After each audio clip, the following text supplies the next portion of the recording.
આજે આપણે વેલોરમ ગ્રુપના એમડી મિસ્ટર દિલીપ સર સાથે છીએ. દિલીપ સર છેલ્લા 15 વર્ષથી રિયલ એસ્ટેટની અંદર કાર્યરત છે. અમદાવાદ અને ગાંધીનગરમાં એમના ઘણા બધા પ્રોજેક્ટ્સ આવેલા છે. સર, આપણા અત્યારે જે કરંટ પ્રોજેક્ટ છે ગાંધીનગરમાં, એના વિશે થોડીક માહિતી આપો.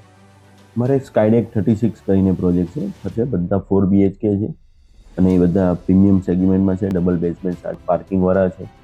મેટ્રો સ્ટેશનથી નજીક છે અને ગિફ્ટ સિટીના ભવિષ્યના ફ્યુચરને લઈને રિવરફ્રન્ટને એને બધાની એકદમ નજીક પ્રોજેક્ટ આવેલા છે. અરે વાહ. બીજો પ્રોજેક્ટ છે આ સ્કાયડેક 78, 100% 100% રેસિડેન્સ પ્રોજેક્ટ છે. એક ત્રીજો પ્રોજેક્ટ ગૌતમ ગ્લોરિયસ છે, એફોર્ડેબલ છે. ભવિષ્યમાં ગિફ્ટ સિટીને લઈને સારું એવું પબ્લિક માટે સારો એવો પ્રોજેક્ટ છે. સો સરના જે પણ 3 પ્રોજેક્ટ અત્યારે ઓન ગોઈંગ છે, દરેક પ્રોજેક્ટ ગિફ્ટ સિટીની નજીક છે. બી બાયર સપોઝ તમે ઇન્વેસ્ટમેન્ટ પર્સપેક્ટિવ જોતા હો કે પોતાનું residential, because 100% residential affordable premium સેગમેન્ટમાં લેવા માંગતા હો તો પ્લીઝ એકવાર સરની વિઝિટ કરો. Thank you.